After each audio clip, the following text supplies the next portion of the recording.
Keeping It 100 and Empowering Visions. We're live today down here at the United States Capitol here in the District of Columbia. You know, as you know, we're here with the showdown, shakedown, breakdown. We're trying to figure out today whether or not there are people are enthused about the aspects of what's going on with the breakdown in our government. You know, one of the things I must say is that, hey, it is hot as you know what out here. And I don't know if it's because of what's going on there in the Capitol, but I tell you one thing, Mother Nature has a way of letting you know that she does exist.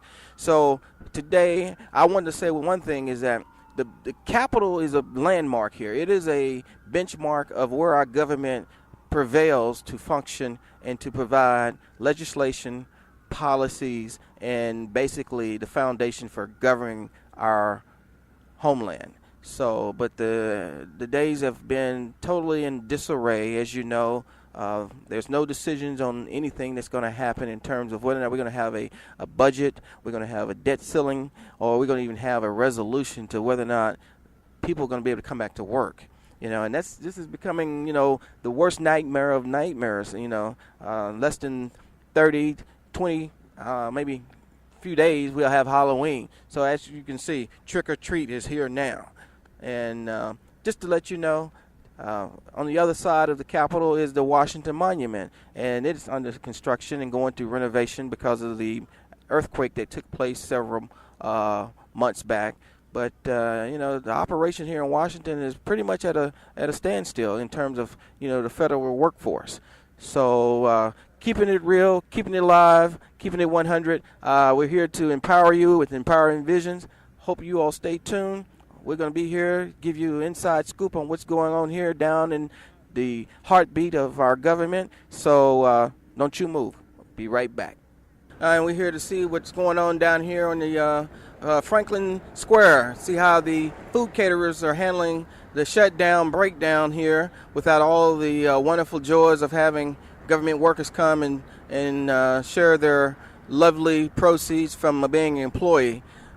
Basically, you know, things are pretty wide open right now. I mean, most of the people here are in the process of getting off work, getting ready to go home. And there's a lot of catering trucks here. Catering trucks provide lunch hour food services throughout the afternoon into the you know, evening upon people leaving, going to happy hour. And as you can see, you know, things are pretty, you know, at a lull. You know, it's not as vibrant as it normally is. But anyhow, we're going to see if we can maybe have a couple conversations with some of the caterers to see how business has been for them. What's her name? My name is Fauzi Askar. Fauzi, it's a pleasure to meet you.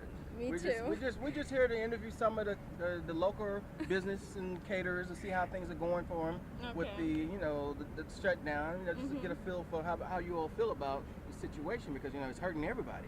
Definitely. And it's one of the things that we're hoping that within another week or so this changes, because, you know, it's a domino effect where a lot of businesses, regardless if you're a caterer or you have your own business, everybody's suffering because, I mean, all over the city, you know, we got cab drivers who are not making money. You got a lot of people.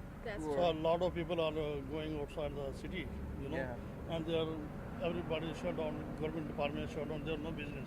No business. You know, and before we're gonna lose a lot right now, you know, because, you know we have business and we have our own, like, paying everything, and now when the business is going down, it's affecting everywhere for us too. No customer, no business. How we gonna pay for things for our home, you know? Yeah. So let me ask you, what do you do with the food as you normally prepare for hundreds of people? Now, you buy less, or you end up throwing away more? No, now we are preparing a less. Less. Like before we are preparing like 200, 300 people. Now only 100 people, sometimes 50. Wow. Yes, we lost a lot now. That is serious. Yes, my friend, I have a 2 truck. You know, this nowadays I started only one truck. One truck is us. There's no business. Because and how are we gonna pay for our employees? You know, employees, if we food, get you the know. money. Exactly. Then we close on one truck. You know. So basically, you know, these guys are sitting up here on Capitol Hill, doesn't realize they're really hurting the infrastructure of growing business, and business even growing even more, because, you know, everybody can't, you know, meet the expectations of even hiring people. Yeah, that's right. Wow, this is really serious. Well, we thank you guys and thank you very much for your coming. It's a pleasure to meet you. So, you see, people like this one. Oh yes. Oh yes. That food in the DC. Gyros, pitas. The first truck in the DC, you know. Really? Royal chicken and gyro. people like this food. Everybody, we have want more than people here to come back. Right.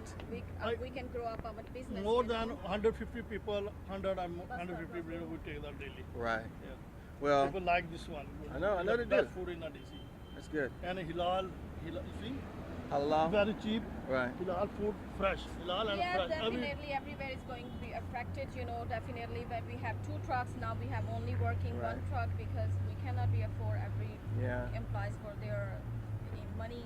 That's why now I'm helping my husband. My truck is standing over there in my home. Really. Yes. So basically, right now, you know, without anything changing, a lot of people are just going to be sitting and waiting and hoping, you know, the bills have still got to be paid. Sitting Yeah. is not the solve the problem. You Yeah. know, if you're sitting at home, what you gonna do? Well, that's true. Bills got to be paid regardless. That's right. And the rent for the apartments and Yes. the house, everything. Well, Prices are gone up. You know. Right. That's right. So thank you very much for your Thank you. You all have a good one, and we hope that we can come back and interview you all when things are back to normal. I hope so. I Bye. hope. We don't like the breakdown. Uh-huh. It took all the jobs. Hey. We done here. Come on with I it. can't do too much. Come on, spit it out, man. What kind of business you doing now? I'm just trying to get my papers right now. What kind of papers? Oh, you having like your green card and all that? Yeah. Well, you know what? There's a lot of people trying to get papers and they can't because the government shut Yeah, down. the government shut down. That's And- why I have trouble. And there's going to be a backlog. Even if they open next week, it's still going to be many months before they catch up. Yeah. You know, and it's I'm really not sure. sad. So I mean, I understand what you're going through because I have a lot of clients. You know, I deal with a lot of people who are trying to get citizenship status. You know, and the sad thing is knowing people been here 10, 15 years, and now you know they're at the point where they can make arrangements to get their papers and they can't get their papers. Yeah. So I mean, you know, had parents get you? Yeah. Right. Trying to get a lawyer. Get a lawyer? Okay.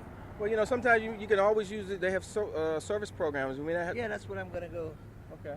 Where are you originally from? Persia. Persia. Iran. Wow. Well, here we are. We got a guy here. He's waiting to get his papers. He's from Iran, and you know it's hurting everybody. The government is shut down to the point where people have just broke down, decided they don't even want to deal with the government in terms of trying to even explain the situations of, you know, the issues at hand.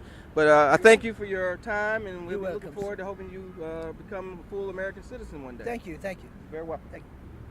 Back to you. This is here to, you know, ask you just a few questions. How do you think business is going for the, you know, the K Street vendors right here down here in the heart of DC? Well, for now, since the government shut down, I don't think I make $200 in my spots. I used to make a little money, Right. but for now, I wish not gonna happen anymore. But this one, killing me and kill my family right now. Well, I make no money. Make no money. That's why I'm trying to leave 3 o'clock. I should be here like 6 to 7, Right. but I leave 3 o'clock. Wow, this is, you know, you got 4 hours to go and still things are slow as it were this morning then, huh? Very, very bad.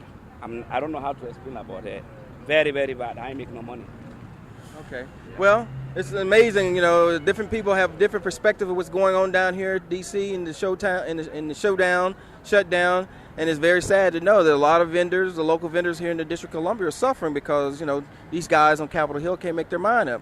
So, do you think by this time next week if things change, you could probably pick up on business? I hope things change from now to next week. If it still continue this way, I think I have to quit vending. Wow, that's a pretty serious move.